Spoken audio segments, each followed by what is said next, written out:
بسم اللہ الرحمن الرحیم۔ السلام علیکم۔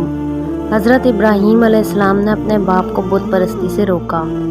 اس پر ان کا باپ سخت ناراض ہوا اور کہا کہ آئندہ تو نے مجھ سے ایسی بات کہی تو تجھے سنسار کر دوں گا، اور کہا کہ تم میرے پاس سے ہمیشہ کے لیے چلے جاؤ۔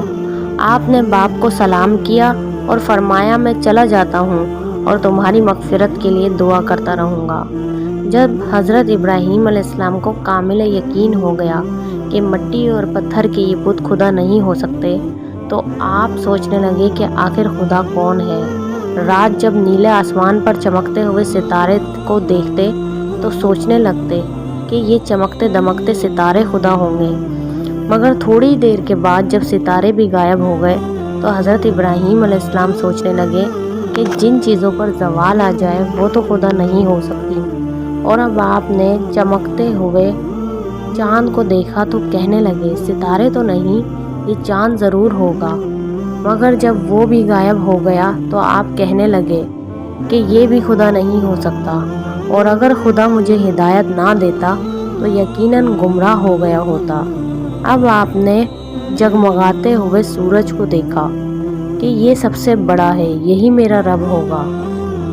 لیکن شام کو جب وہ بھی غروب ہو گیا تو آپ نے فرمایا اے قوم، میں ان تمہارے معبودوں سے سخت بیزار ہوں جن کو تم خدا کا شریک ٹھہراتے ہو، اور فرمایا کہ میں اس خدا کی طرف متوجہ ہوتا ہوں جس نے زمین اور آسمانوں کو پیدا کیا، اور میں مشرک نہیں ہوں۔ اس پر حضرت ابراہیم علیہ السلام کی قوم آپ سے سخت ناراض ہو گئی اور ان سے جھگڑا کرنے لگی۔ آپ نے ان سے فرمایا تم مجھ سے خدا کے متعلق جھگڑا کرتے ہو جس نے مجھے توحید کا سیدھا راستہ بتایا، اور میں تمہارے ان معبودوں سے ہرگز نہیں ڈرتا، اور میں تمہارے ان جھوٹے خداؤں سے ڈر بھی کیسے سکتا ہوں جبکہ تم ان چیزوں کو خدا کا شریک ٹھہرانے سے نہیں ڈرتے۔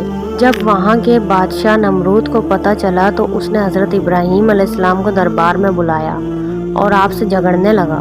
حضرت ابراہیم علیہ السلام نے فرمایا کہ میرا خدا وہ ہے جو مارتا بھی ہے اور جلاتا بھی۔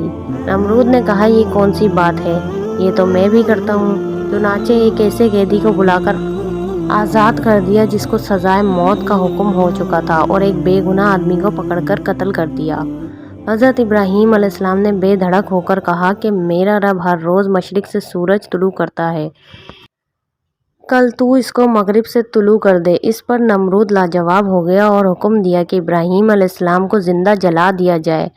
چنانچہ ایک زبردست چتا تیار کی گئی تو نمرود نے حضرت ابراہیم علیہ السلام کو اس جلتی ہوئی آگ میں پھینکوا دیا، مگر وہ آگ خدا کے حکم سے ٹھنڈی ہو گئی اور آپ کو ہرگز کوئی نقصان نہ پہنچا سکی۔